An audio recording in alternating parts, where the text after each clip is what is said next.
Well, and obviously I even want to take some questions from the audience here as well. But first of all, and this is kind of has two parts.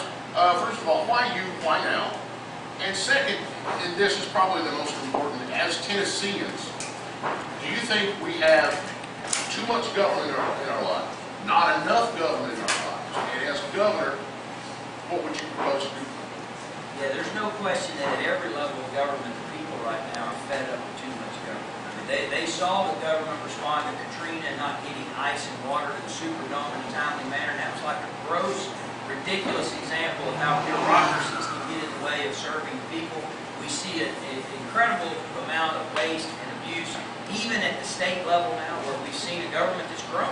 You know, our current governor has a reputation for being a good steward, but there have been over 6,000 new jobs added since he became governor, because the nature of government is to grow and to kind of creep and to take more and more of our freedom as it grows, because, and that frankly is the difference in all due respect in both parties. Neither party, Bill, has a lot to brag about right now, because Democrats would be in power had Republicans not blown it.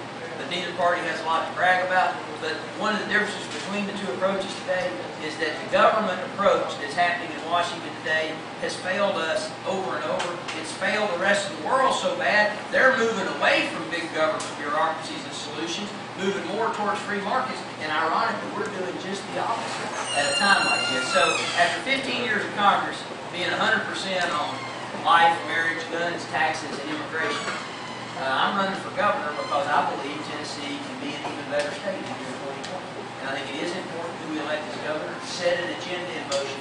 I think we can move up from 47th in health of our citizens.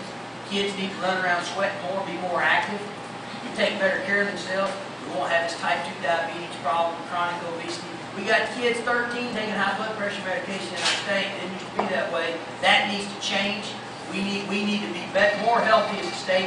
We need to have kids reading better, effectively earlier. We need a bold, production-oriented economic development agenda. I've done that in the Tennessee Valley corridor, regionalizing our economic development, attracting manufacturing and transportation with Volkswagen and energy with Bacher.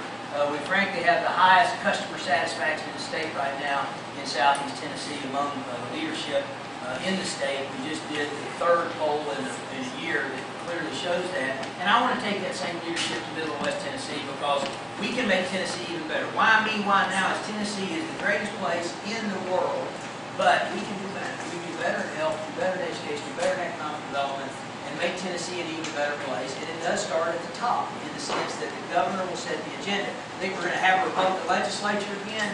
Even more Republicans elected next year. They need an agenda. They need a leader. We need a limited government platform on which we can develop a strong economy, a sense of what we can and cannot do, and then we go forward. There will be no new taxes if I'm governor. There will be no state income tax. We will start from the most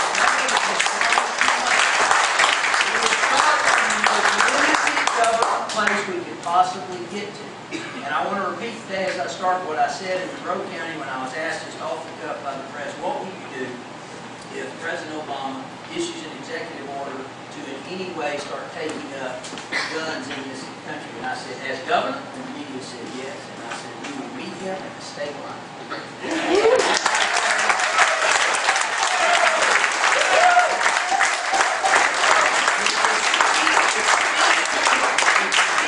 The state sovereignty movement.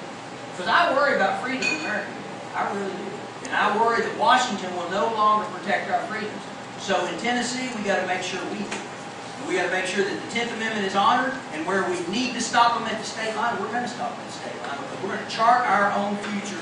And the state sovereignty movement is not a backwards movement. It is a forward-thinking constitutional movement that states the living laboratories of democracy is what the framers of the Constitution call the states, and then the federal government has run all over them. I want to be the leader of a state where they know what Tennessee's doing, and that we don't need outside intervention to get it done. We want to raise our own money, set our own agenda, pay our own bills, educate our own children, and we want as little federal interference as we possibly can have. And I've seen